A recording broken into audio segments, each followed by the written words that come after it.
तो हम इलेक्ट्रोकेमिस्ट्री पढ़ रहे थे।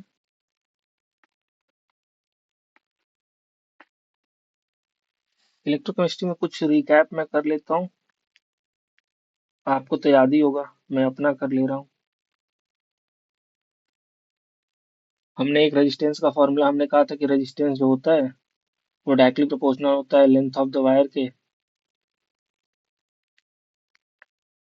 Length of wire that is L, and inversely proportional होता है cross section of the wire, cross section of wire, so that is a.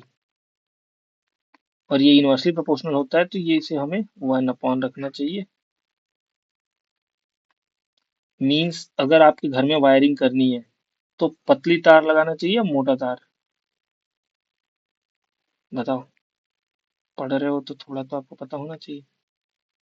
घर में वायरिंग करने के लिए मोटा तार लगाना होगा या पतला तार, क्या लगाना चाहिए? और यहाँ से आता है R is directly proportional to, क्या बोल रहे हो? हाँ, जितना पतला रहेगा उतना रेजिस्टेंस कम होगा, ऐसा ही होगा।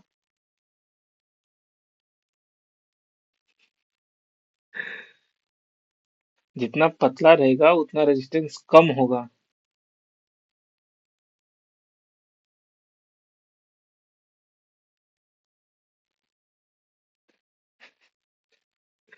क्रॉस सेक्शन लेंथ के डायरेक्टली प्रोपोर्शनल है ना, क्रॉस सेक्शन के इनवर्सली प्रोपोर्शनल है। तो जितना पतला होगा उतना रेजिस्टेंस ज्यादा होगा। तो मोटा लगाना चाहिए या पतला लगाना चाहिए? मोटा। बट वो अलग की बात है कि मोटा महंगा आता है, तो हम बस जितना आ, वो ले सकता है वेट बस उतना ही लगाते हैं। बट हाँ, आइडियल ये है कि आप मोटा लगाओ। सो मोटा लगाओगे, अगर क्रॉस सेक्शन एरिया ज्यादा होगा तो रेजिस्टेंस कम होगा।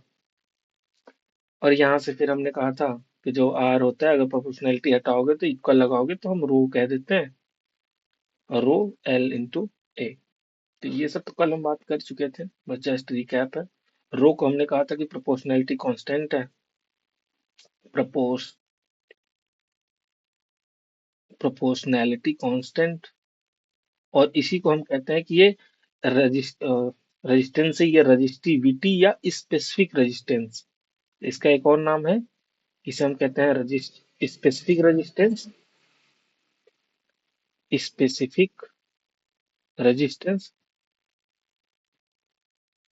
या इसे हम रजिस्टिविटी भी कहते हैं, रजिस्टिविटी।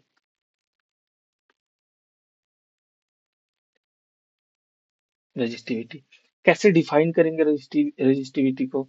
तो if L is equal to 1 and A is equal to 1, means कि कोई आप वायर ले रहे हो जिसका cross section area 1 centimetre square है, और लेंथ भी अगर 1 सेंटीमीटर हो, ठीक, then R is equal to rho के बराबर हो जाएगा ना। अगर एल और 1 1 ले लिया जाए तो देन हम कहेंगे कि resistance of 1 centimetre length of wire having 1 centimetre square cross section area is called resistivity. क्या समझ में आया?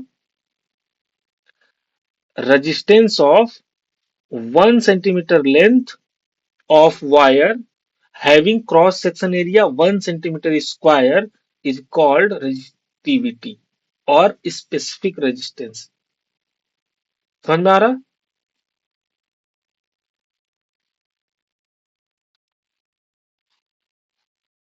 और इसके बाद सेम हमने कहा था कि 1/r जो होता है कंडक्टेंस का, सॉरी रेजिस्टेंस का उल्टा, उसे हम कंडक्टेंस बोलते हैं, यानी इनवर्स को कंडक्टेंस बोलेंगे। और इसका अगर रेजिस्टेंस होता है तो उसको हम, रेजिस्टेंस का यूनिट ओम होता है तो उसको ओम इनवर्स लिखते हैं। क्या लिखते हैं? ओम इनवर्स, या इसे मो भी बोलते हैं, या इसे साइमन भी बोलते हैं, ठीक। और फिर 1/रो को, 1/रेजिस्टिविटी को कंडक्टिविटी बोलते हैं। कंडक्टिविटी। अच्छा, रजिस्टिविटी का यूनिट क्या रेजिस्टेंस के इक्वल होगा? यहां से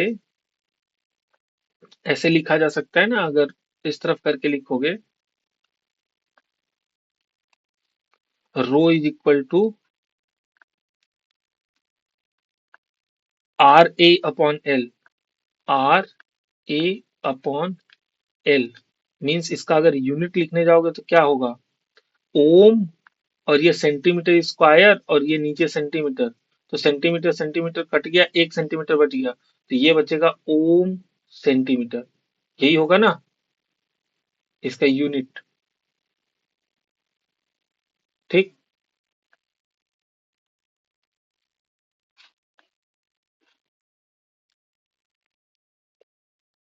मीन्स रजिस्टिविटी और रेजिस्टेंस का यूनिट सेम नहीं होगा। ठीक। तो उसी हिसाब से आपका कंडक्टिविटी और कंडक्टेंस का भी यूनिट सेम नहीं आने वाला है।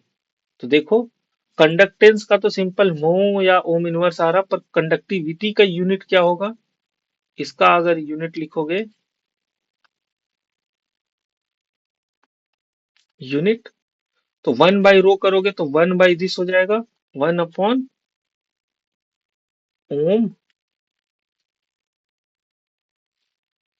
ओम और सेंटीमीटर। तो ये हो जाएगा, ओम को 1/ओम को ओम इनवर्स लिखो या मो लिखो, तो या साइमन लिखो, तो 1/ओम को मैंने साइमन लिख लिया, साइमन और सेंटीमीटर इनवर्स। ठीक है। और कंडक्टिविटी 1/रो को कप्पा से दिखाते हैं। ठीक है। इसको किससे दिखाते हैं? कप्पा से।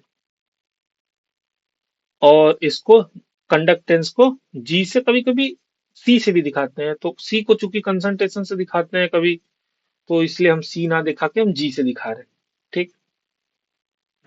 तो जब हम फॉर्मूला लिखेंगे R is equal to rho l upon A, capital A कर दूं या स्मॉल ए ही रहने दो?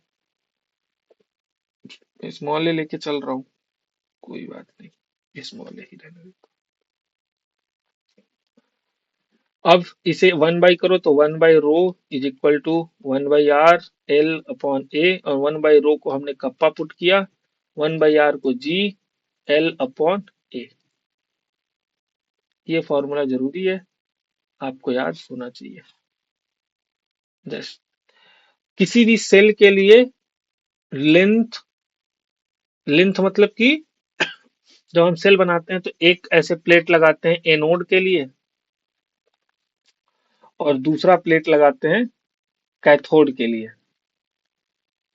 ठीक है।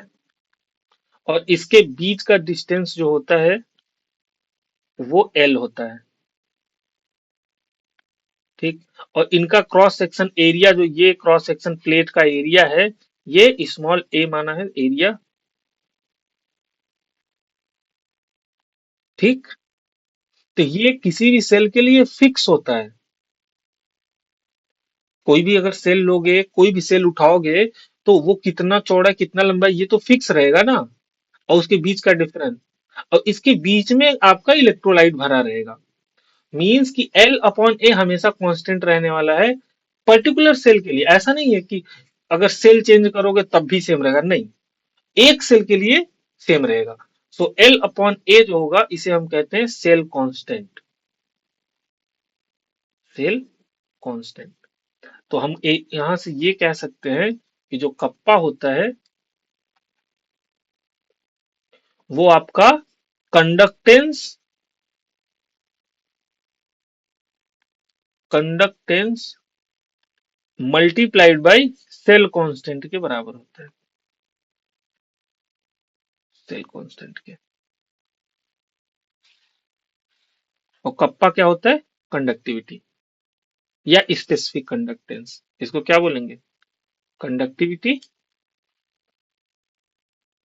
कंडक्टिविटी और स्पेसिफिक कंडक्टेंस, कंडक्टेंस। अच्छा, जैसे आपने स्पेसिफिक रेजिस्टेंस का निकाला था यहाँ पे कि per unit length per unit area का जो रेजिस्टेंस होगा उसे हम रेजिस्टिविटी बोलते हैं। सेम आप यहां से इसको भी बोल सकते हो कि पर यूनिट लेंथ और पर यूनिट एरिया, एक यूनिट ये और एक यूनिट ये भी, पर यूनिट एरिया का जो कंडक्टेंस होगा उसी को कंडक्टिविटी बोलते हैं। ऐसा हम लिख सकते हैं ना। तो अगर कभी डिफाइन करने को आए तो ये पता होना चाहिए, G L upon A, if L is equal to 1 and A is equal to 1 centimetre square मान लिया, इसको सेंटीमीटर में मान लिया, then kappa is equal to G. ये क्या बता रहा है? तो ये आपको ये बता रहा है कि conductance of 1 centimetre length of wire, या वायर के लिए ना, अगर सेल के लिए डिफाइन करोगे तो फिर आप ऐसे डिफाइन कर सकते हो कि if area of the plate, या क्रॉस सेक्शन एरिया, या area of the plate, area of the plate is 1 centimetre square and distance between distance between plates are distance between plates is 1 centimeter, then conductance conductance of the cell is called conductivity। क्या ये समझ में आया कि अगर एक cell का cross section area 1 centimetre square हो, बीच का डिस्टेंस उनका 1 सेंटीमीटर हो प्लेट के, देन इस सेल का जो कंडक्टेंस होगा उसे हम कंडक्टिविटी बोलेंगे। ठीक है, ठीक। ये था आपका सेल कांस्टेंट और सेल का कंडक्टेंस, कंडक्टिविटी, इन सब चीजों से रिलेटेड। अच्छा, एसआई में लिखोगे, ये सीजीएस में हम लिख रहे हैं जब हम सेंटीमीटर की बात कर रहे हैं, एसआई में लिखोगे तो मीटर में पुट करते हैं ना। ये जहां जहां यूनिट लिखे हो सेंटीमीटर हटा के एसआई यूनिट कभी अगर पूछे, क्योंकि नीट में कभी कभी बहुत बेसिक क्वेश्चन में पूछ लेता है, एसआई यूनिट क्या होगा, साइमन, और सेंटीमीटर इनवर्स की जगह पे मीटर इनवर्स। जहां जहां सेंटीमीटर है वहां वहां मीटर कर लेना, अगर जब भी आप एसआई यूनिट की बात करोगे। यहाँ ओम, ओम सेंटीमीटर की जगह पे ओम मीटर हो जाएगा जब हम एसआई यूनिट की बात करेंगे। ठीक है,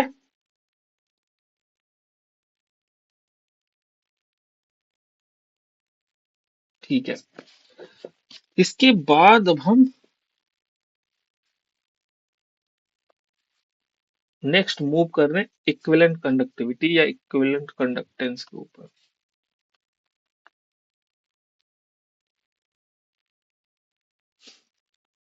पहले मोलर कंडक्टेंस देख लो। मोलर कंडक्टेंस, क्या मोलर कंडक्टेंस ऐसे सुनने के बाद कुछ फील आ रहा, क्या हो सकता है मोलर कंडक्टेंस?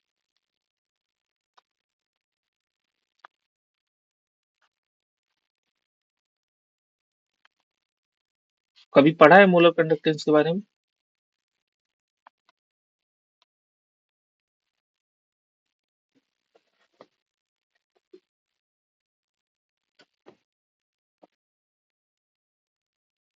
एक मोल,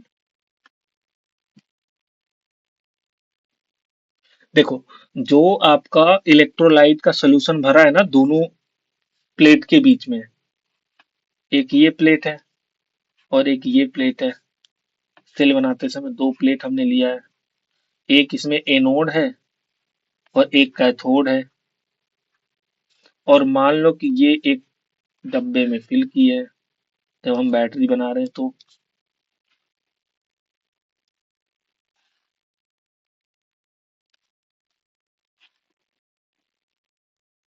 सही है, अब देखो, इसमें एक इलेक्ट्रोलाइट तो फील होगा ना ऐसे, जो कंडक्टर काम करेगा। यहाँ से एक वायर लगा होगा, प्लस माइनस ऐसे करके जोड़ा होगा। ये हमारा सेल हुआ। अब यदि ये जो सोल्यूशन है इलेक्ट्रोलाइट का, ये 1 मोलर का सोल्यूशन हुआ, मींस कि जो आपका वॉल्यूम दिया गया है उसमें अगर 1 मोल इलेक्ट्रोलाइट पर यूनिट वॉल्यूम में 1 मोल इलेक्ट्रोलाइट घोला गया है, देन जो कंडक्टेंस आएगा उसे हम मोलर कंडक्टेंस बोलेंगे। क्या बोला मैंने?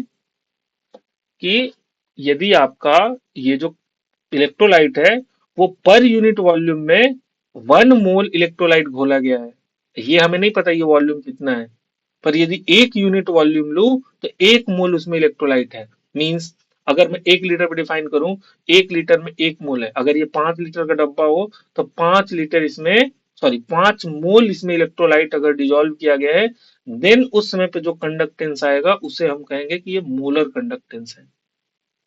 समझ में आया? सो इसको आप ऐसे लिख सकते हो, conductance of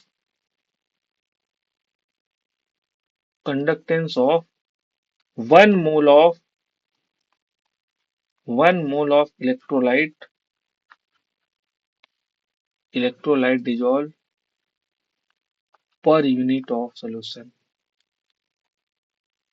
per unit of solution, या पर यूनिट वॉल्यूम लिख दो सीधे, per unit volume is called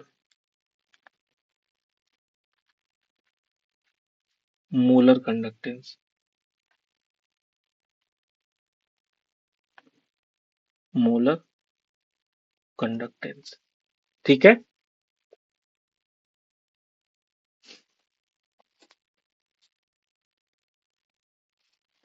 या इसे मोलर कंडक्टिविटी से भी डिफाइन करते हैं। डायरेक्ट फॉर्मूला क्या होता है इसका? मोलर कंडक्टेंस को लेमडा एम से हम दिखाते हैं, और ये होता है कप्पा इंटू 1000 बटे मोलैरिटी, जितना भी मोलर आपको सोल्यूशन दिया गया है। ठीक है?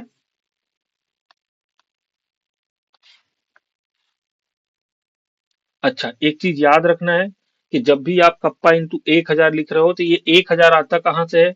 तो जो वॉल्यूम आप मोलैरिटी में वहां पे पुट किया गया है वो आपका सेंटीमीटर में, ये कप्पा कप्पा के यूनिट में साइमन सेंटीमीटर पुट किया गया, साइमन पर सेंटीमीटर। अभी कप्पा की यूनिट आया था ना, आ गया ये साइमन पर सेंटीमीटर। तो इसका मतलब कि जब आप साइमन पर सेंटीमीटर में कप्पा पुट कर रहे हो, ये, तो जब मोलैरिटी निकालेंगे वहां भी वॉल्यूम में आपको सेंटीमीटर में ही पुट करना होगा। तो जब पूरा सब सेंटीमीटर में है तो उसको 1000 से हम डिवाइड करते हैं ना उसको लीटर में बनाने के लिए। अगर आपको याद हो तो मोलैरिटी में वॉल्यूम को लीटर में पुट करते हैं ना, तो वहां से ये आता है 1000। ठीक? अगर यही अब यहाँ पे कप्पा याद रखेंगे, कप्पा जो पुट होगा वो साइमन सेंटीमीटर इनवर्स में पुट होगा। अगर साइमन, अगर एसआई यूनिट में पुट करोगे कप्पा पर मीटर में, देन लेमडा एम जो आपका होता है वो कप्पा बटे सी यानी कि मोलैरिटी बस होता है, इतना होता है। ये कब होगा? जब आपका कप्पा साइमन पर मीटर में है, ना कि पर सेंटीमीटर में।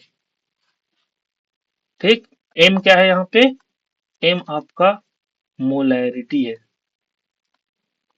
ठीक है? तो ये आपका था मोलर कंडक्टेंस। अच्छा, इसका मोलर कंडक्टेंस का यूनिट क्या आएगा?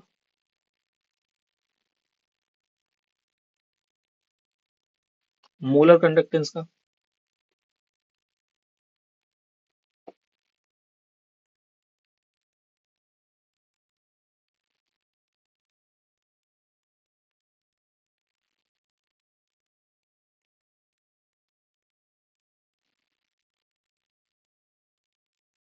इसका जब हम यूनिट निकालते हैं तो ये आता है आपका साइमन सेंटीमीटर स्क्वायर पर मोल।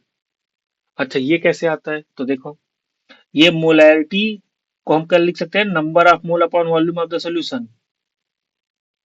तो इसको जब नंबर ऑफ मोल लिखोगे तो यहाँ मोल आ गया, अपॉन वॉल्यूम को 1 यूनिट लिया गया है।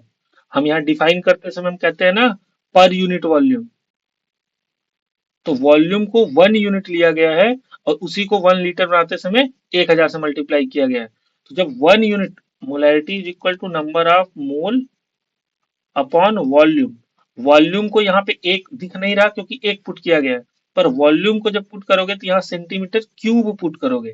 क्या पुट करोगे, अब सेंटीमीटर क्यूब, यहाँ देखो यहाँ मोल पुट किया और सेंटीमीटर क्यूब ऊपर गया, यहाँ साइमन पर सेंटीमीटर में सेंटीमीटर इनवर्स है, सेंटीमीटर इनवर्स से सेंटीमीटर क्यूब का मल्टीप्लाई करोगे तो सेंटीमीटर स्क्वायर बचेगा ना बस। क्या आपको समझ में आ रहा है या एक एक करके बताओ, देखो ऐसे होगा, ऐसे lambda m is equal to, ये साइमन और ये सेंटीमीटर इनवर्स, और मोलैरिटी को हमने लिखा number of mole upon volume of the solution को सेंटीमीटर क्यूब में। ठीक है, यहाँ से सेंटीमीटर क्यूब ऊपर आया, ये हो गया Simon, centimetre inverse, centimetre cube, और मोल को भी ऊपर लिख लिया तो ये हो गया मोल इनवर्स। सही है, ये क्यूब से -1 चला जाएगा और यहाँ से क्या आएगा, साइमन सेंटीमीटर स्क्वायर पर मोल। समझ में आया, इसका यूनिट ये कहाँ से आता है। ठीक है, और यहाँ आप किसी में भी पुट करो आएगा यही, कप्पा अगर साइमन पर मीटर में पुट करोगे तब भी लेमडा एम जो होगा वो वही होगा साइमन। अच्छा सेंटीमीटर स्क्वायर की जगह पे फिर से ये यूनिट जो है वो मीटर में चलने लगेगा। ठीक,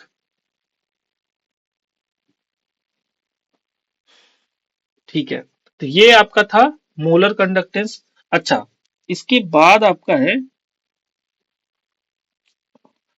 क्या क्या ऐसा है जो मोलर कंडक्टेंस को अफेक्ट करता है। तो फैक्टर्स अफेक्टिंग मोलर कंडक्टेंस। ठीक है, देखो पहला आपका होता है nature of electrolyte, nature of electrolyte. अब अगर वीक इलेक्ट्रोलाइट होगा तो उसमें आयंस कम बनेंगे ना, वीक इलेक्ट्रोलाइट का तो मतलब यही होता है, तो अच्छे से 100% डिसोसिएट नहीं होगा। अगर 100% डिसोसिएट नहीं होगा, आयंस कम बनेंगे, तो कंडक्टेंस भी तो कम होगा ना, क्योंकि कंडक्टेंस तो आयंस ही प्रोड्यूस करेंगे ना। तो नेचर ऑफ इलेक्ट्रोलाइट पे स्ट्रॉन्ग का अच्छा होगा, वीक का कम होगा। तो इसलिए मोलर कंडक्टेंस, मोलर तो 1 मोल का है, तो 1 मोल आप एसिटिक एसिड ले लो और 1 मोल HCl ले लो, क्या दोनों का कंडक्टेंस सेम आएगा। नहीं, क्यों, क्योंकि जो एसिटिक एसिड है वो 5-10% ही ब्रेक होगा, बाकी एसिटिक एसिड के रूम में ही फॉर्म में पड़ा रहेगा, जबकि HCl आपका 100% ब्रेक हो जाएगा। तो उसमें अगर 100 H+ मिलेंगे तो इसमें 5 मिलेंगे, तो दोनों का कंडक्टेंस कभी सेम नहीं होगा। तो इसलिए फैक्टर्स अफेक्टिंग मोलर कंडक्टेंस, पहला तो नेचर ऑफ इलेक्ट्रोलाइट, किस तरीके का इलेक्ट्रोलाइट आपके लिए रखा है। दूसरा है आपका concentration of the solution, concentration of the solution. अच्छा, कंसंट्रेशन से कैसे अफेक्ट पड़ेगा, तो जो सोल्यूशन होता है, जैसे जैसे आप डाइल्यूट करते हो वैसे वैसे कंडक्टेंस या कंडक्टिविटी बढ़ती है। कंडक्टिविटी तो घटती है, कंडक्टेंस बढ़ता है। अभी मैं आपको समझाऊंगा कि कंडक्टिविटी क्यों घटती है और कंडक्टेंस क्यों बढ़ता है, तो उसका रीजन समझो। कंडक्टेंस क्या होता है, कितना आयन मूव करेगा। ठीक है, अब मान लो आप NaCl का सैचुरेटेड सोल्यूशन बनाओ, किसी चीज का सैचुरेटेड सोल्यूशन का मतलब समझते हो आप क्या होता है, जब हम बात करते हैं कि क्या, हाँ, उसमें और ज्यादा आप डिजोल्व नहीं कर सकते, आप मैक्सिमम लिमिट तक जितना डिजोल्व किया जा सकता है सॉल्वेंट में आपने उतना कर लिया है। अच्छा, अब होगा क्या, वहां पे इतने ज्यादा मान लो NaCl का सोल्यूशन लगाया तो इतने ज्यादा Na+ और Cl- हो चुके हैं कि अब उनको मूवमेंट के लिए जगह ही नहीं बचा है। NaCl बहुत अच्छा स्ट्रॉन्ग इलेक्ट्रोलाइट है, 100% Na प्लस और Cl माइनस में टूट जाएगा, बट उसके पास जगह ही नहीं है मूवमेंट के लिए। Na प्लस Cl माइनस के पास पड़ा हुआ है, अट्रैक्शन शो कर रहा है, Cl माइनस अगले Na प्लस के पास पड़ा हुआ है। तो जब कंसंट्रेटेड सोल्यूशन है, सैचुरेटेड सोल्यूशन है, उसके पास जगह ही नहीं है मूवमेंट करने का, एक अगर एक एनोड से कैथोड की तरफ या कैथोड से एनोड की तरफ आने का भी। लेकिन जैसे ही आप उसे डाइल्यूट कर दो, ढेर सारा पानी मिला दो, अब आयंस के पास फ्री स्पेस है कि एनोड से कैथोड या कैथोड से एनोड वो आ पाए। इसलिए जब हम डाइल्यूट करते हैं तो कंडक्टेंस बढ़ जाता है या मोलर कंडक्टेंस बढ़ जाता है। तो कंसंट्रेशन पे भी डिपेंड करता है सोल्यूशन के कि कंडक्टेंस या मोलर कंडक्टेंस कितना होगा। क्या आपको समझ में आया? और फिर है टेम्परेचर। थर्ड है क्या? टेम्परेचर।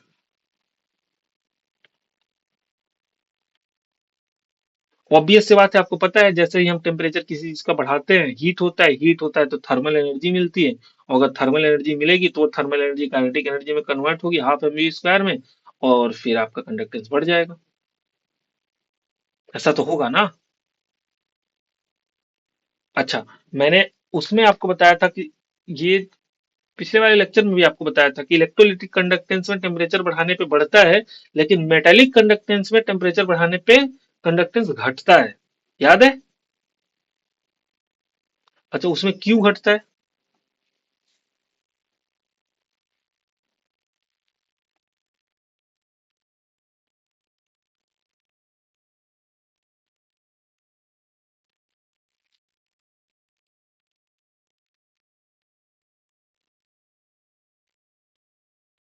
मैंने आपको कहा था कि इलेक्ट्रोलिटिक कंडक्टेंस जो होता है वो आयंस के कारण होता है। जब हम टेम्परेचर बढ़ाते हैं तो आयंस में काइनेटिक एनर्जी आता है और वो मूवमेंट उनका बढ़ता है, जिसके कारण कंडक्टेंस बढ़ता है, क्योंकि जितना ज्यादा मूवमेंट होगा उतना वो चार्ज को एक तरफ से दूसरी तरफ लेके जाएंगे।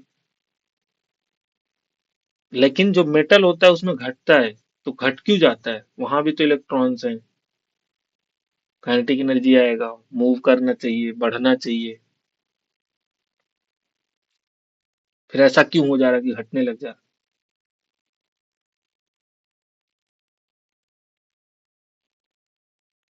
भूल गए? तो उसका रीजन ये होता है, हमने आपको बताया था कि जो मेटल सेंटर होते हैं Fe, इसके चारों तरफ फ्री इलेक्ट्रॉन तो होंगे, ठीक है, पर ये एक कॉर्नल बोला जाता है जो सेंटर होता है मेटल का। जब आप टेम्परेचर बढ़ाते हो तो ये वाइब्रेट करता है, वाइब्रेट पहले भी करता रहता है, पर जैसे हम टेम्परेचर बढ़ाते हो इसका वाइब्रेशन बढ़ जाता है, और ये अगर वैसे ऐसे वाइब्रेट करने लगे, क्या आपको दिख रहा है? ये जब ऐसे ऐसे वाइब्रेट करने लगेगा तो ये इलेक्ट्रॉन के पाथ में आने लगेगा, और बहुत ज्यादा इलेक्ट्रॉन के पाथ को डिस्टर्ब करेगा। तो ये जो इलेक्ट्रॉन अगर सीधे जा रहा था वो ऐसे जिग जैग मोशन करने लगा, क्योंकि यहाँ पे आया तो ये इधर मुड़ गया, यहाँ फिर से एक मेटल आ गया फिर मुड़ गया, फिर एक मेटल आ गया फिर मुड़ गया। तो इसलिए मेटेलिक कंडक्टर में जो सीधे जा रहा था, टेम्परेचर बढ़ाया तो ये फिर जिग जैग मोशन होने लगा, सीधे नहीं जा पा रहा, तो कंडक्टेंस घट जाता है। क्योंकि मूवमेंट जो यहाँ पे 2 मिनट में पहुंचता 10 मिनट में पहुंचेगा घूम घाम के। क्या आपको समझ में आ रहा?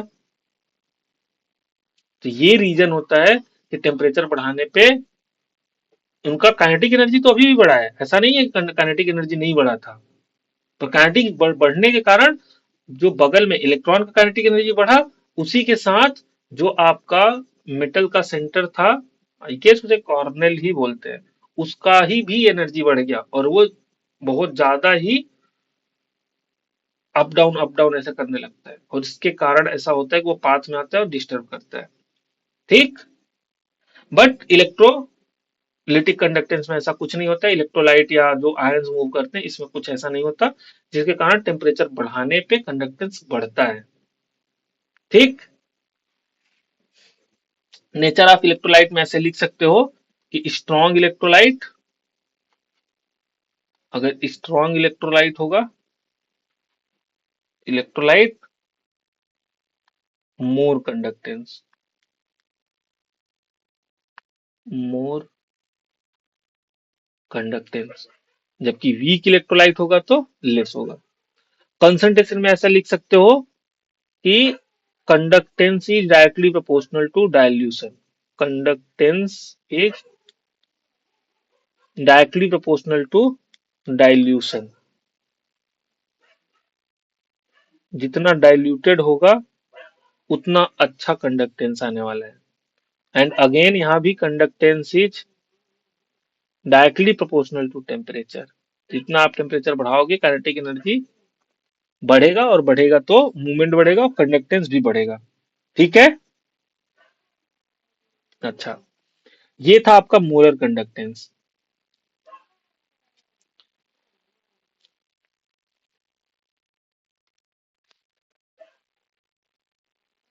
तो यहाँ पे जब हम कंडक्टेंस लिख रहे हैं तो हम ये मोलर कंडक्टेंस की बात कर रहे हैं.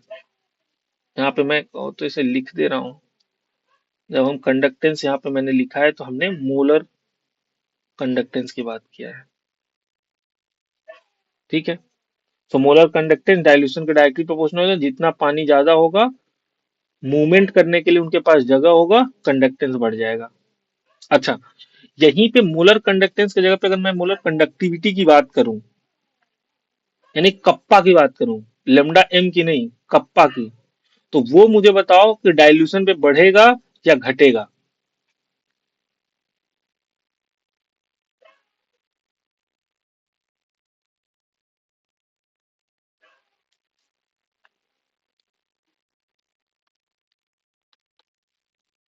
lambda m increases on dilution, but kappa decreases on dilution.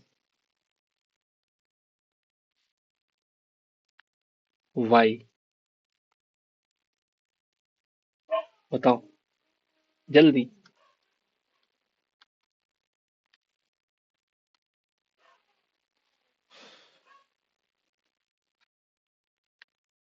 आप बताओ या सारा मैं बताऊं.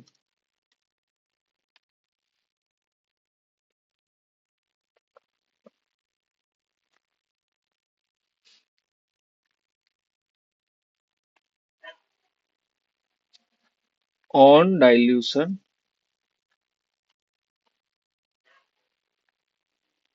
on dilution, there will be a free space for the movement of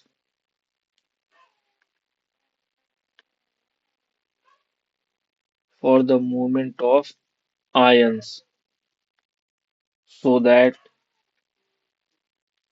conductance या मोलर कंडक्टेंस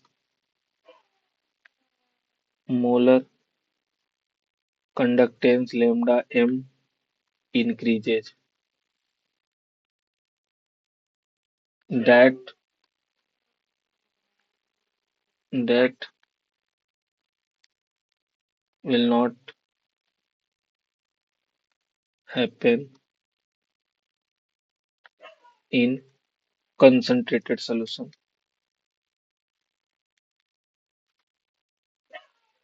Concentrated solution. ठीक है. lambda m समझ में आ गया. अब ये है कि तो कप्पा क्यों घट रहा, कंडक्टिविटी क्यों घट रहा, तो उसका रीजन समझो. कप्पा होता है पर यूनिट वॉल्यूम. अगर एक यूनिट वॉल्यूम का कंडक्टेंस कितना है, ये होता है कप्पा. जबकि कंडक्टेंस होता है कि 1 मोलर सोल्यूशन का, 1 मोलर, या हम कह सकते हैं कि 1 मोल इलेक्ट्रोलाइट डिजोल्व होना चाहिए. वो चाहे 1 लीटर में हो चाहे 5 लीटर में हो, उससे नहीं मतलब है. 1 मोल इलेक्ट्रोलाइट होना चाहिए. लेमडा में मैंने यही लिखा था ना, conductance of 1 mole of electrolyte. Dissolve per unit volume लिख सकते हो, या वॉल्यूम कुछ भी हो तब भी चल जाएगा. वॉल्यूम से डिवाइड हम इसीलिए कर देते हैं, तो यहाँ वॉल्यूम से डिवाइड हम करते हैं. तो कंडक्टेंस ऑफ 1 मोल इलेक्ट्रोलाइट. जबकि जब हम कंडक्टिविटी लिख रहे होते हैं तो कंडक्टिविटी होता है क्या, इधर कहीं लिखा था ना,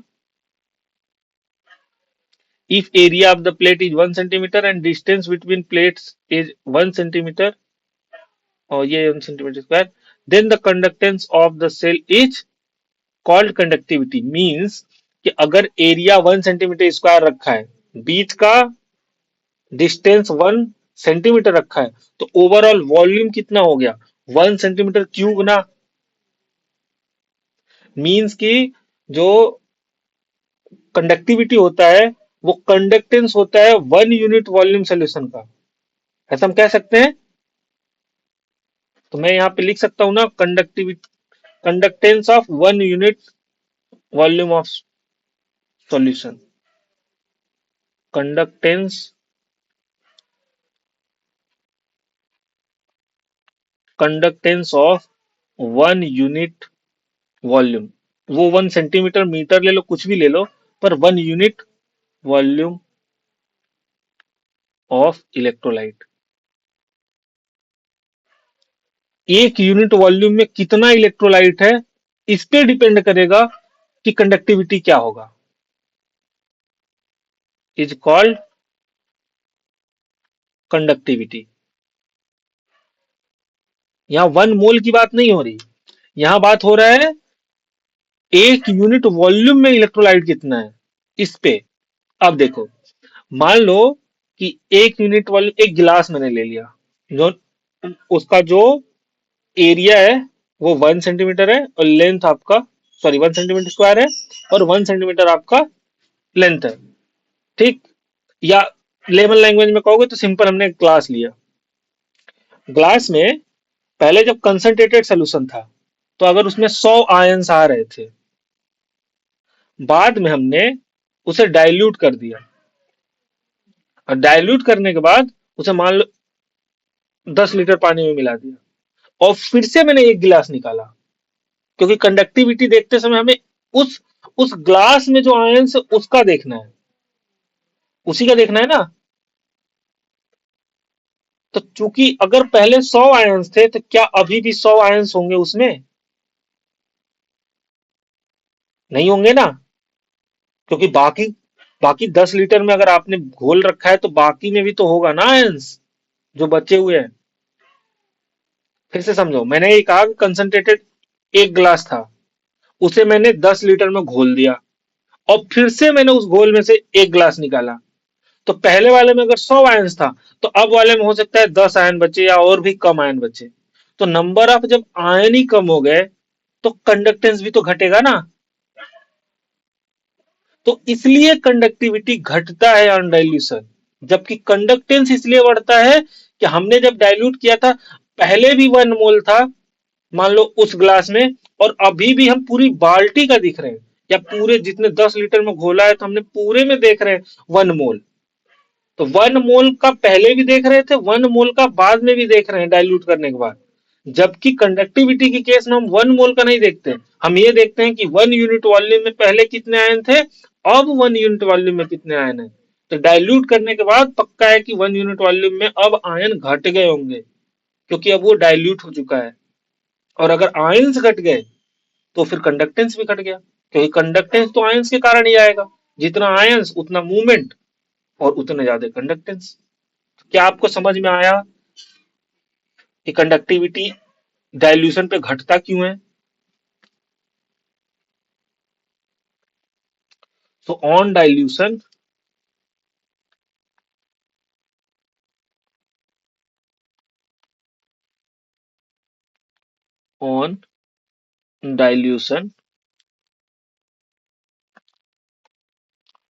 number of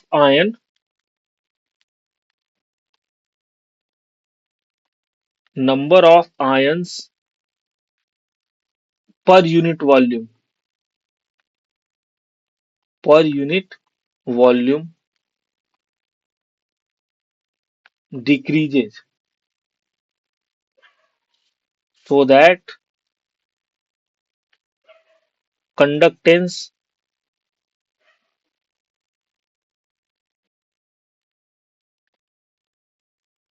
of that volume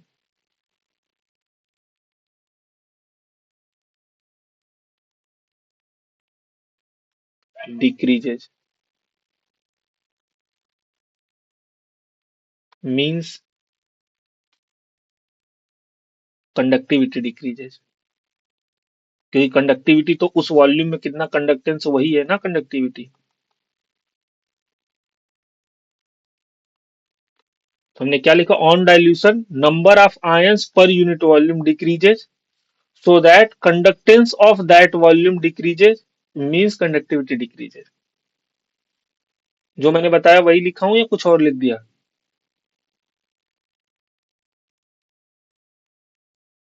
hello, जो मैंने बोला है वही लिखा है ना?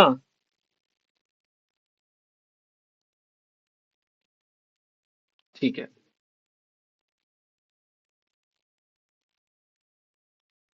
आगे चलूं?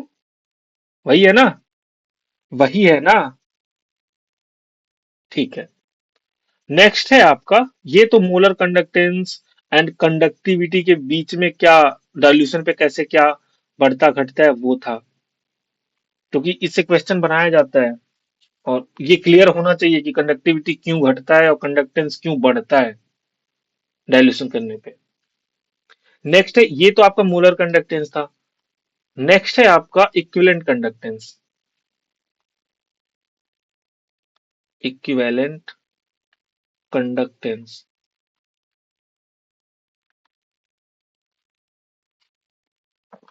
जैसे मोलर कंडक्टेंस में हम बात करते हैं कि एक मोल इलेक्ट्रोलाइट का जो कंडक्टेंस होगा उसी को हम मोलर कंडक्टेंस बोलेंगे, यही था।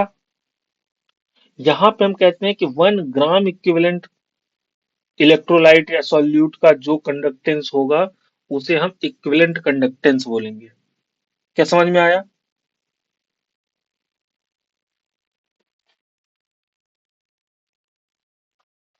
So the conductance of the conductance of a solution containing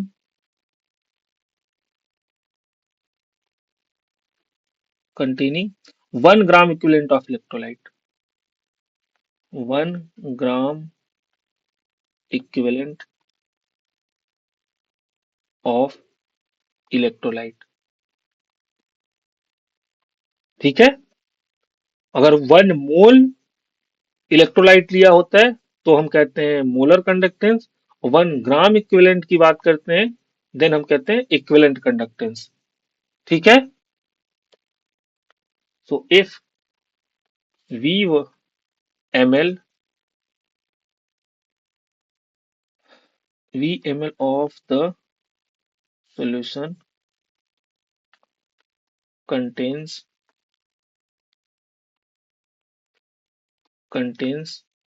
1 gram equivalent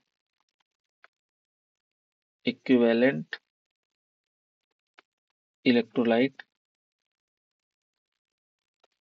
electrolyte then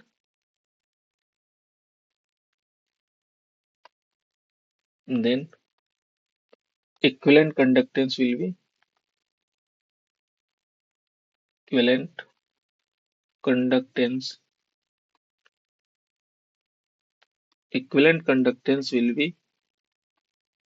lambda equivalent। जब आप लिखोगे इसको lambda equivalent से दिखाते हैं, वहां पे lambda m दिखाते हैं तो मोलर के लिए, इक्विवेलेंट के लिए lambda eq लिखते हैं।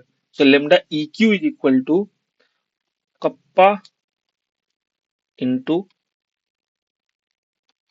कप्पा इंटू वी, और v आपका वही है जो वॉल्यूम है।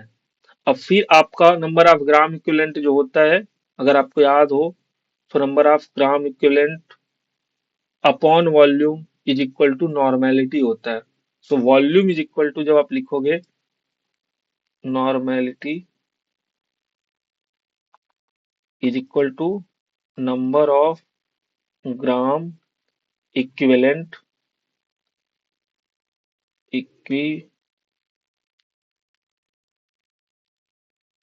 Equivalent upon volume in a litre. तो वॉल्यूम जब लिखोगे, volume is equal to number of gram equivalent upon normality, यही होगा ना? तो इस वॉल्यूम की जगह पे हम लिख सकते हैं lambda EQ is equal to kappa into number of gram equivalent को अगर मैं 1 ग्राम पर ग्राम इक्विवेलेंट लिखा है ना, the conductance of a solution containing 1 gram equivalent, तो 1 ग्राम मैंने पुट कर दिया। और volume is equal upon normality आ जाएगा ना यहाँ पे, normality, number of gram equivalent upon normality is equal to volume आ गया।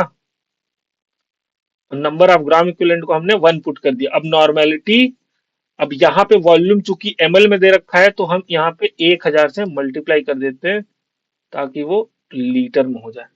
और चूंकि हमें पता है कप्पा में साइमन सेंटीमीटर यूनिवर्स में पुट करने वाला हूँ, इसलिए भी 1000 से मल्टीप्लाई करते हैं। और ये ml मतलब सेंटीमीटर क्यूब, पता है ना, 1 centimetre cube is equal to 1 ml, 1 ml। ये समझ में आया फॉर्मूला कहाँ से आया दोनों?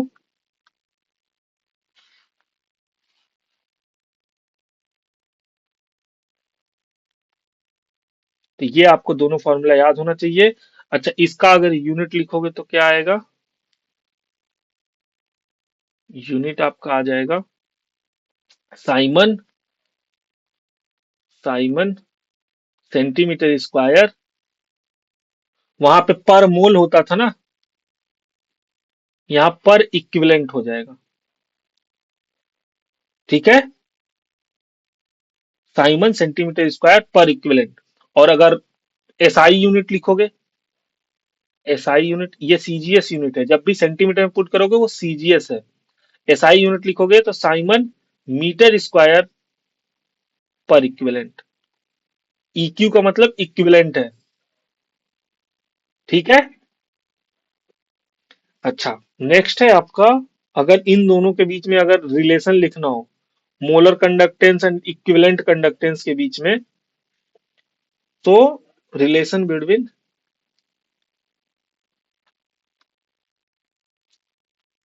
Relation between lambda M and lambda eq बहुत आसान है, सिंपल होता है। लेमडा एम, ये कहाँ गया, lambda M upon lambda eq is equal to this upon, ऐसे लिख कर सकते हैं ना, देखो, दोनों को डिवाइड कर दो, लेमडा एम बटे lambda eq is equal to, lambda M कितना था, कप्पा इंटू 1000 बटे एम था, और ये कप्पा इंटू 1000 बटे एन था, यही था ना। तो कप्पा इंटू 1000, कप्पा इंटू 1000 चला गया, एम नीचे आएगा, ये प्लट के ऊपर चला जाएगा, तो ये एन अपॉन एम हो जाएगा। अब normality is equal to molarity into n factor होता है, आपको क्या पता है, ये याद है मोल कॉन्सेप्ट से, normality is equal to molarity into n factor. बस यहाँ नॉर्मेलिटी की जगह पे पुट कर दो molarity into n factor upon m, molarity से मोलैरिटी चला गया, यहाँ से आया lambda M upon lambda eq, मतलब molar conductance upon equivalent conductance is equal to N factor, जो भी एन फैक्टर होगा वो।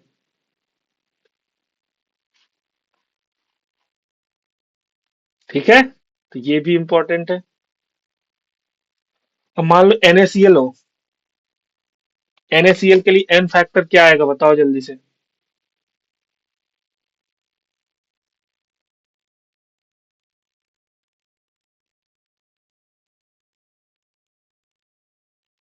अच्छा, याद रखना, मोलर कंडक्टेंस को मोलर कंडक्टिविटी भी लिखा जाता है।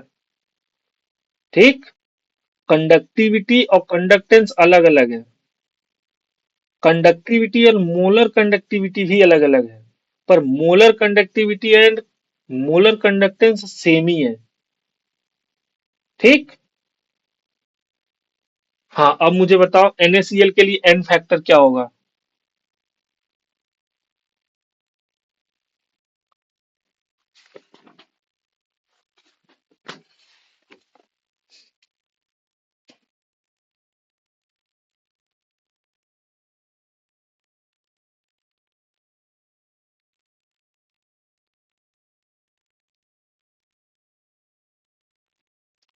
फास्ट, इतना टाइम तो नहीं लगना चाहिए, इतना सारा सब कुछ पढ़ चुके हैं, पूरी केमिस्ट्री आपकी खत्म होने वाली है। हाँ, इतना टाइम फिर भी क्यों लग रहा है? सिंपल, जो आयंस के ऊपर चार्ज होता है वही एन फैक्टर होता है। Charge of the ions is equal to n factor, like Na plus, n factor 1, Cl minus, n factor 1, OH minus,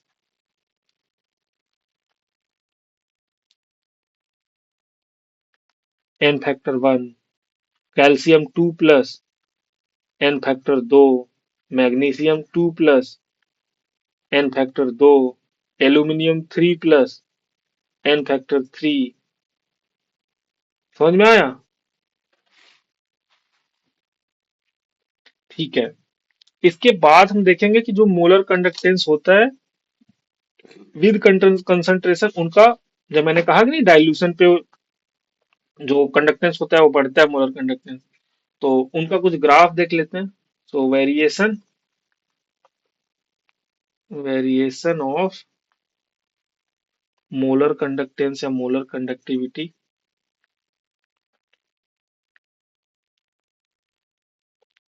with concentration.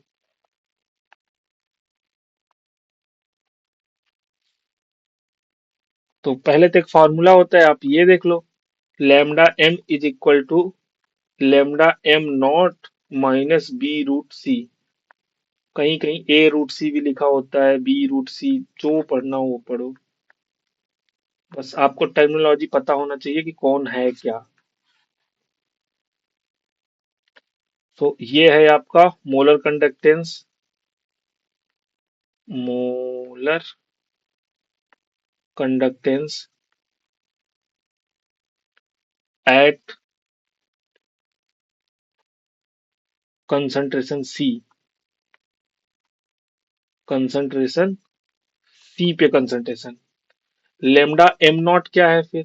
तो लेमडा एम नॉट है, या लेमडा एम नॉट को lambda M infinite भी लिखा होता है। तो इसे हम बोलते हैं कि molar conductance, molar conductance at infinite dilution, at infinite, infinite dilution. और सी आपका है conductance, sorry concentration, concentration, concentration c यही वाला। बी आपका है कांस्टेंट। ठीक है। अब अगर इसका आप ग्राफ बनाओगे तो वीक इलेक्ट्रोलाइट के लिए या स्ट्रॉन्ग इलेक्ट्रोलाइट के लिए, दोनों के लिए डाइल्यूशन पे बढ़ता है कंडक्टेंस। ठीक। तो जो मैं यहां पे लिखा था ना कि डाइल्यूशन पे, on dilution there will be a free space for movement of ions so that the molar conductance lambda m increases, and in that will not happen in concentrated solution। ये होगा आपका स्ट्रॉन्ग इलेक्ट्रोलाइट के लिए, कि strong electrolyte के लिए ऐसा होगा कि जब आप डाइल्यूट करोगे तो जगह मिलेगा, जैसे NaCl का मैंने सोल्यूशन आपको एग्जांपल दिया था, तो NaCl क्या था? स्ट्रॉन्ग इलेक्ट्रोलाइट था। तो स्ट्रॉन्ग इलेक्ट्रोलाइट के ऐसा केस में होगा कि आपको फ्री स्पेस मिलेगा जिससे कंडक्टेंस बढ़ेगा। अच्छा, वीक इलेक्ट्रोलाइट में क्या होता है? वीक इलेक्ट्रोलाइट में तो आयंस ही कम है, तो जब आप वाटर मिलाते हो, डाइल्यूट करते हो, तो कंडक्टेंस इसलिए बढ़ता है क्योंकि वहां डिसोसिएशन बढ़ता है। जो वीक इलेक्ट्रोलाइट होता है वो ज्यादा डिसोसिएट होता है डाइल्यूट करने पे। तो इलेक्ट्रोलाइट में अलग अलग वेरिएशन है। मीन्स स्ट्रॉन्ग इलेक्ट्रोलाइट के लिए कंडक्टेंस अलग तरीके से बढ़ रहा है, जबकि वीक इलेक्ट्रोलाइट के लिए कंडक्टेंस अलग तरीके से बढ़ रहा है। तो जब हम ये लिख रहे हैं तो हम स्ट्रॉन्ग इलेक्ट्रोलाइट, इसीलिए मैंने NaCl का सोल्यूशन दिया था, आपको एग्जांपल दिया था। So on dilution there will be free space for the movement of ions यहाँ मैं लिख दे रहा हूं in case of strong electrolyte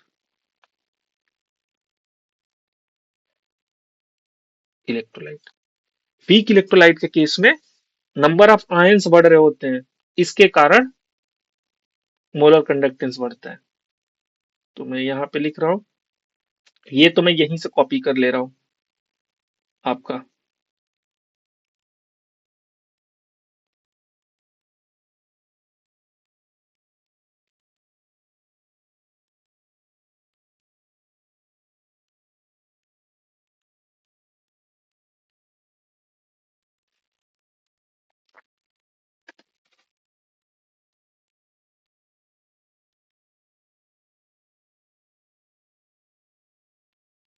जो मैं पढ़ा रहा हूँ ऐसा कुछ बहुत बोरिंग या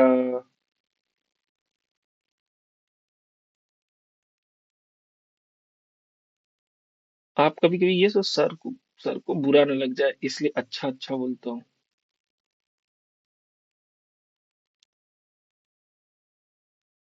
हम्म।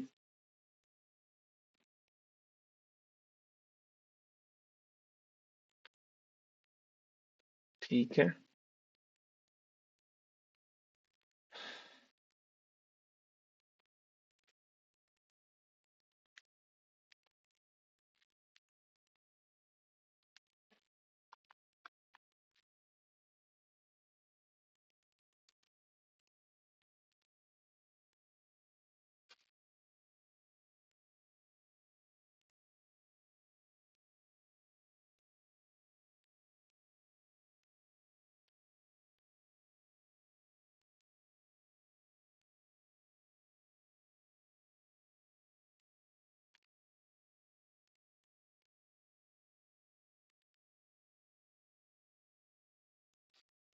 हम्म।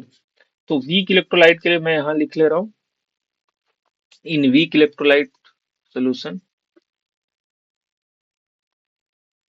in weak electrolytic solution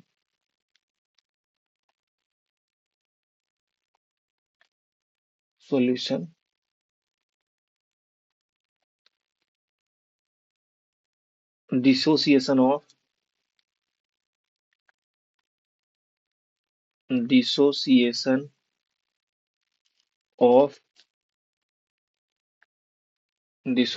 of electrolyte increases on dilution, so that conductance increases। Dissociation बढ़ेगा तो नंबर ऑफ आयंस बढ़ेंगे, तो अगर वो भी लिखना चाहो तो डिटेल में लिख सकते हो, so that number of ions increases and that will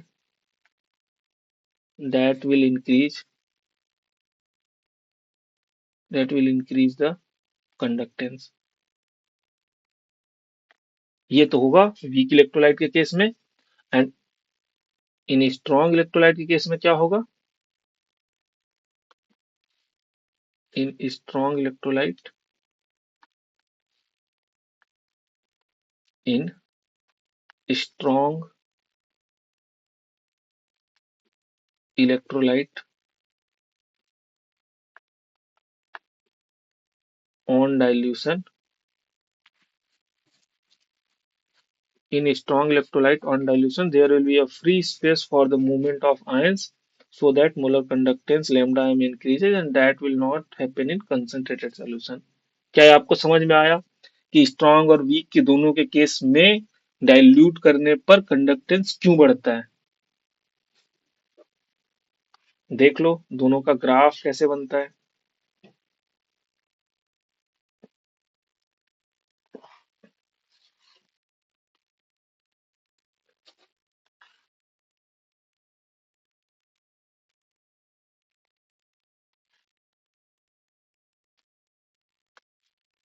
जो स्ट्रॉन्ग इलेक्ट्रोलाइट होता है, अगर ये मोलर कंडक्टेंस हो और ये रूट सी के बीच में बनाया जाए तो ये कुछ ऐसे बनता है। और ये स्ट्रॉन्ग फॉर स्ट्रॉन्ग इलेक्ट्रोलाइट, पहला केस है फॉर स्ट्रॉन्ग इलेक्ट्रोलाइट। तो देखो अगर इसे एक्स्ट्रापोलेट करोगे ऐसे, इसे एक्स्ट्रापोलेट करना करते हैं जब हम डैश डैश करके आगे बढ़ाते हैं, तो ये जब जीरो जीरो होगा, ये इनफाइनाइट डाइल्यूशन है। जब कंसंट्रेशन को हमने जीरो कर दिया, ये दिख रहा ना रूट सी जो है वो सी ऐसे घटेगा घटेगा, इधर देखो ऐसे हम घटा रहे, कंसंट्रेशन घटा रहे घटा रहे घटा रहे, लास्ट में ये जीरो के पास पहुंच गए, मीन्स कि बहुत ज्यादा इनफाइनाइट डाइल्यूशन हो गया।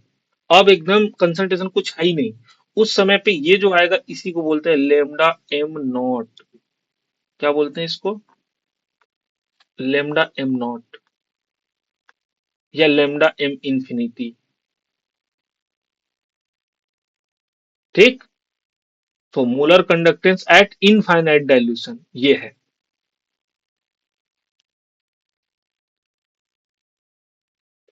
और यही आप जब वीक इलेक्ट्रोलाइट के लिए करोगे, ये second case for weak electrolyte,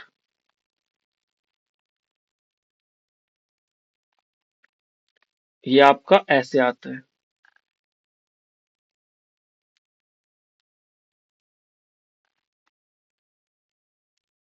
ठीक। थोड़ा सा और नीचे कुछ इस तरीके। अगेन ये आपका लेमडा एम है, और ये इधर लेमडा एम, सॉरी रूट सी है, और ये जीरो जीरो। तो फॉर वीक इलेक्ट्रोलाइट के लिए आप देखोगे जब आप कंसंट्रेशन को लगभग जीरो कर दोगे, उस समय पे जो लेमडा एम है वो इंफिनिटी पहुंच जा रहा है, ये कभी भी आके इसे टच नहीं कर रहा ना।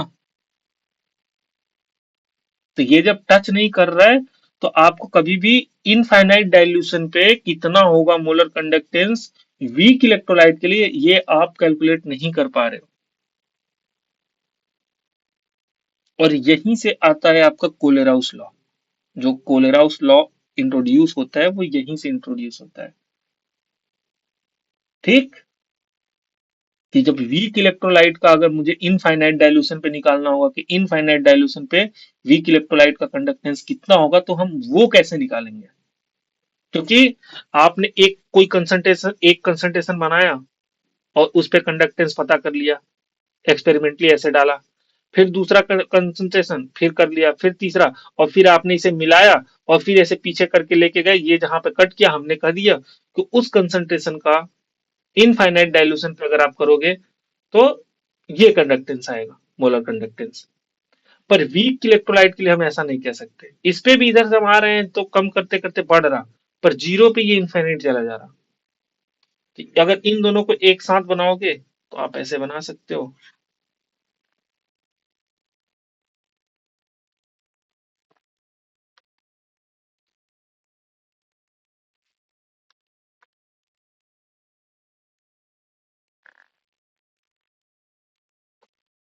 ठीक है।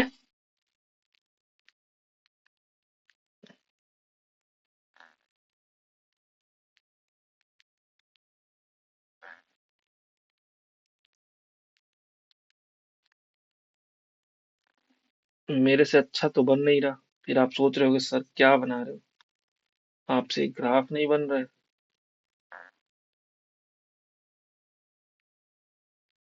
ठीक है, ये आपका वीक इलेक्ट्रोलाइट के लिए, और ये आपका स्ट्रॉन्ग इलेक्ट्रोलाइट के लिए।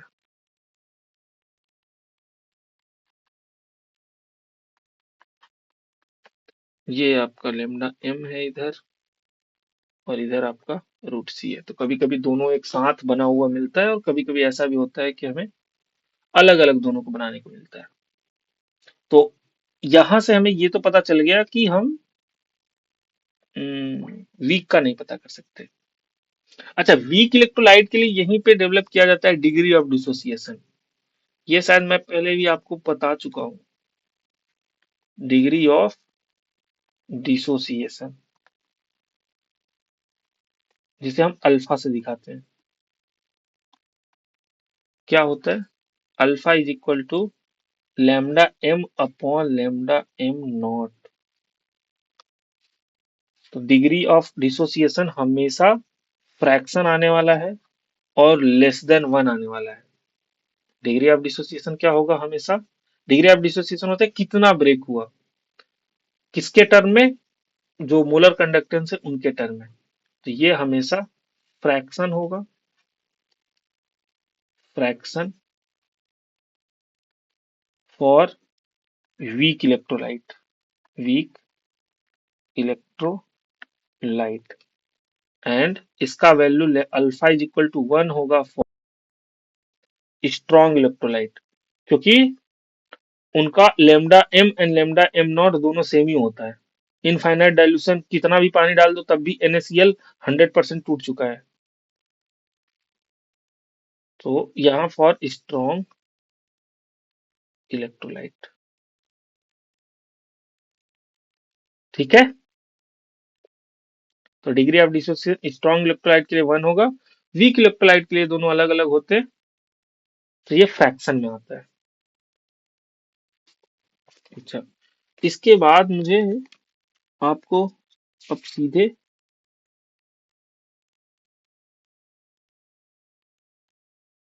कोलेराउस लॉ पे लेके जा रहा हूँ आपको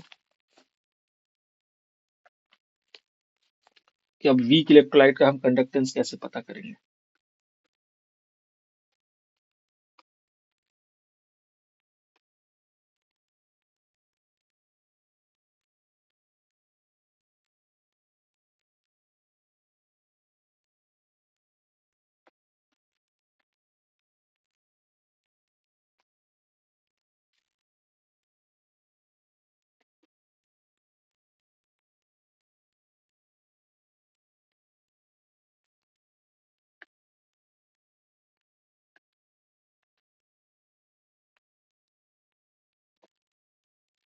देखो, जैसा कि यहाँ पे पहले ही लिखा हुआ है, Kohlrausch law for in laws of independent migration of ions.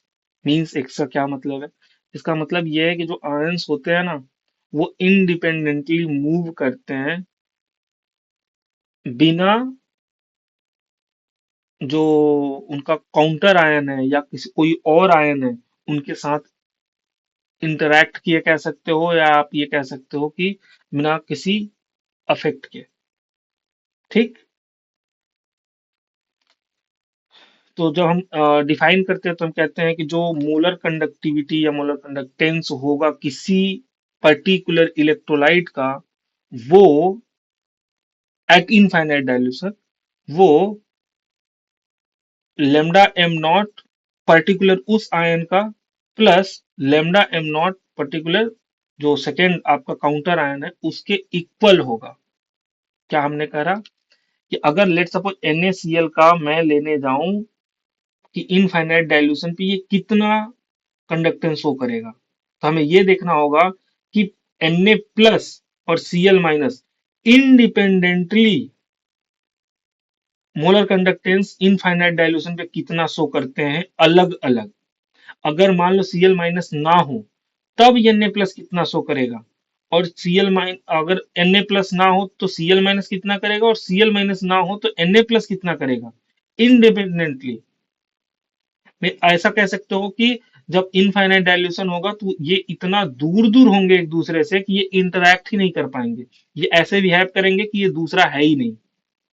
तो इनफाइनाइट डाइल्यूशन पे ये इंडिपेंडेंटली जितना भी मोलर कंडक्टेंस शो करेंगे उनको अगर ऐड करोगे तो वो मोलर कंडक्टेंस आएगा NaCl का एट इनफाइनाइट डाइल्यूशन। समझ में आ रहा?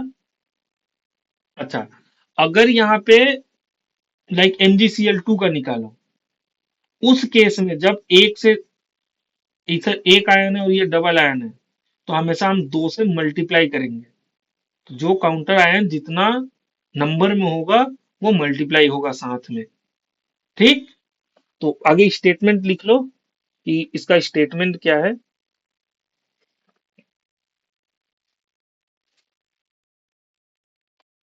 देखो, eight infinite dilution at infinite dilution when the dissociation is complete. When the dissociation is complete, each ion each make a definite contribution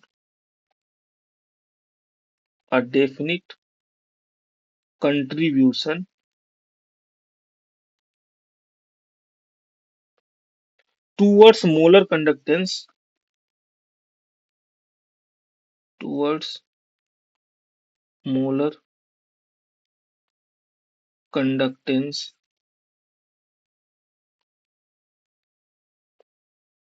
of the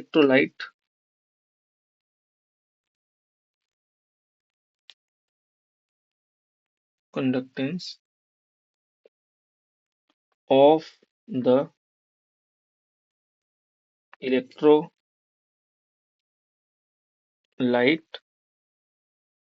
irrespective of the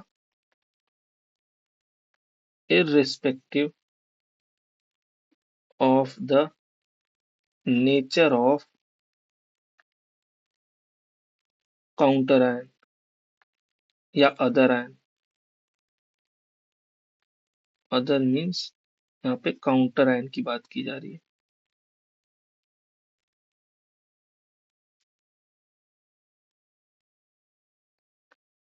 counter ion with which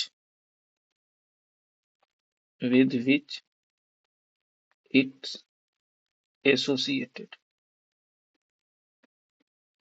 अच्छा, क्या मतलब इसका? इसका मतलब ये है, जैसे ये बोला ना कि irrespective of nature of other या काउंटर आयन, मतलब कि Na प्लस जो है वो NaCl के साथ हो, Na प्लस Cl माइनस के साथ हो, या Na प्लस CH3COO माइनस के साथ हो, सोडियम एसीटेट हो, सोडियम क्लोराइड हो, सोडियम का इनफाइनाइट डाइल्यूशन पे जो कंडक्टेंस है वो दोनों में सेम होगा, डेफिनिट होगा, ये चेंज नहीं होगा। ये कभी डिपेंड नहीं करेगा कि इसके बगल में काउंटर आयन कौन है। तो आपको याद रखना है कि इनफाइनाइट डाइल्यूशन पे ये दोनों आपस में इंटरेक्ट ही नहीं करेंगे, तो ये मतलब ही नहीं बचेगा कि इनके साथ काउंटर आयन है कौन। तो Na प्लस का जो डेफिनेट कंट्रीब्यूशन है ओवरऑल इसमें या इसमें वो सेम होगा दोनों के केस में। क्या ये समझ में आ रहा है? ठीक है। तो अब इलेक्ट्रोलाइट का अगर आप molar conductance at infinite dilution लिखोगे, कोई भी इलेक्ट्रोलाइट का, lambda M not at, lambda M not लिखो या इन्फिनिटी लिखो वो वही है। तो ये हो जाएगा V प्लस लेमडा कटायन का एट इनफाइनाइट डाइल्यूशन पे मोलर कंडक्टेंस, प्लस में V माइनस मोलर कंडक्टेंस।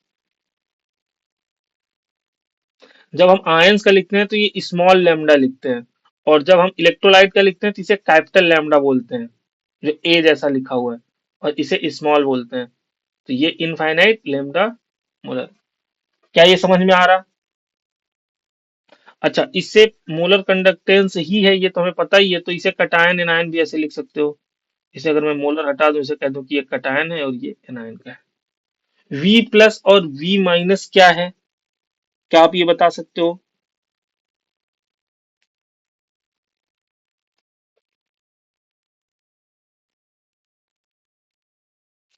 ये नंबर ऑफ आयंस है। जैसे मैंने बताया था ना, MgCl2 में 2 Cl लेना है, तो Mg V plus and V minus are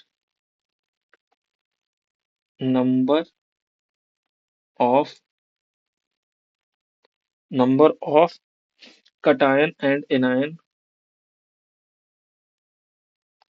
number of cations and anions respectively पर फॉर्मूला यूनिट। एक फॉर्मूला जब आप लिखोगे तो उसमें पर फॉर्मूला यूनिट। ठीक, लाइक लेट सपोज आपको अगर NaCl का लिखना है molar conductance, lambda m molar conductance at infinite पे NaCl का। तो क्या लिखेंगे मैं, एक है NaCl में एक ही आएगा ना,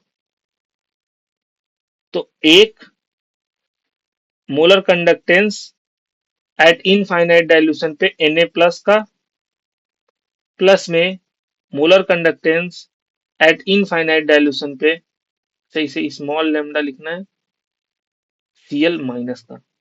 क्या ये समझ में आया? दोनों एक एक। अच्छा, यहीं पे मान लो कि मैं कहूं कि नहीं मेरे को MgCl2 का लिखना है, तो मैं कहूंगा कि MgCl2 का मोलर कंडक्टेंस, MgCl2 का मोलर कंडक्टेंस इनफाइनाइट डाइल्यूशन पे एक है आपका MgCl, तो एक मोलर कंडक्टेंस Mg2 प्लस का, प्लस में दो Cl है तो दो into molar conductance infinite dilution पे Cl माइनस का। क्या ये समझ में आया? सेम आप एल्यूमिनियम क्लोराइड के लिए अगर लिखो, molar conductance at infinite dilution पे AlCl3, तो यहाँ पे लिखोगे एक मोलर कंडक्टेंस इनफाइनाइट डाइल्यूशन पे एल्यूमिनियम 3 प्लस आयन का, प्लस में तीन मोलर कंडक्टेंस इनफाइनाइट डाइल्यूशन पे Cl माइनस का। क्या ये समझ में आ रहा? अच्छा, अब तो आपको ये दिमाग में आ सकता है कि सर ये तो सारे स्ट्रॉन्ग इलेक्ट्रोलाइट ही है, हम तो इसके साथ इससे वीक इलेक्ट्रोलाइट का कैलकुलेट करना चाह रहे थे, तो फिर वो कैसे करेंगे? तो वो हम ऐसे करते हैं कि स्ट्रॉन्ग इलेक्ट्रोलाइट की मदद से वीक इलेक्ट्रोलाइट का पता करते हैं। ठीक, जैसे लेट सपोज आपको CH3COOH का चाहिए, किसका चाहिए? CH3COOH का मोलर कंडक्टेंस चाहिए इनफाइनाइट डाइल्यूशन पे। तो इसके लिए आपको क्या चाहिए कि मोलर कंडक्टेंस इनफाइनाइट डाइल्यूशन पे CH3COO माइनस का, प्लस में मोलर कंडक्टेंस इनफाइनाइट डाइल्यूशन पे H प्लस का, यही चाहिए ना।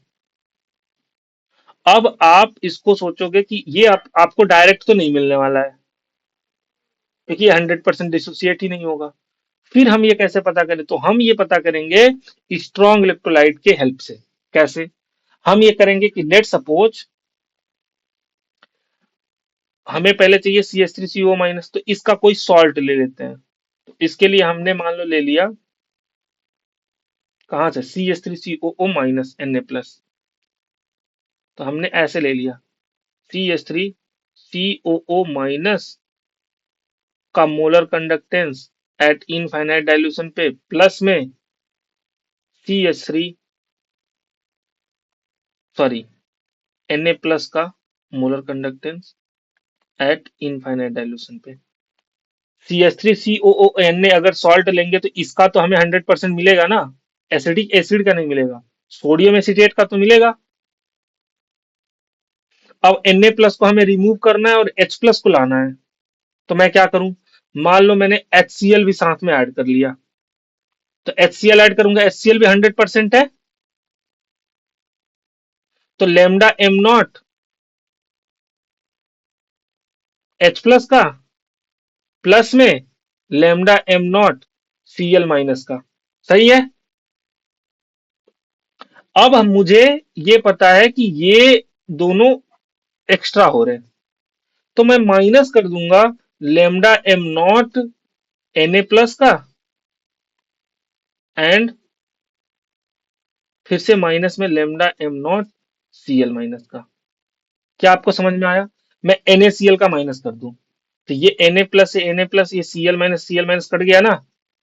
मीन्स हमने ओवरऑल क्या किया है, हमने ओवरऑल ये किया है कि यदि मुझे लेमडा एम नॉट CH3COOH का चाहिए, तो हमने कहा कि पहले आप लेमडा एम नॉट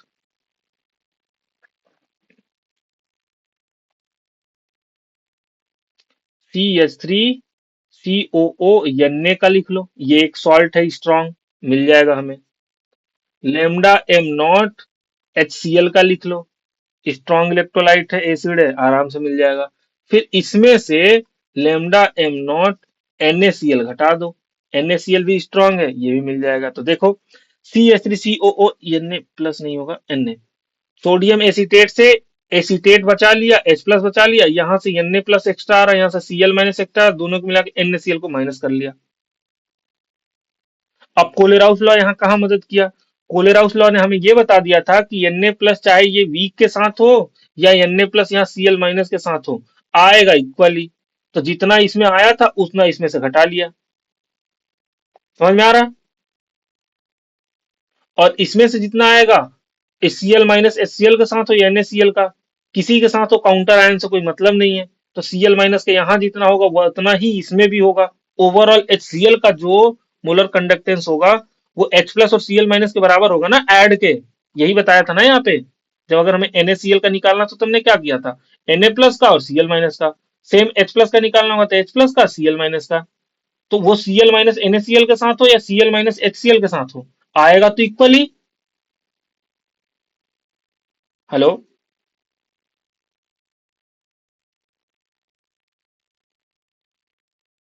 हेलो।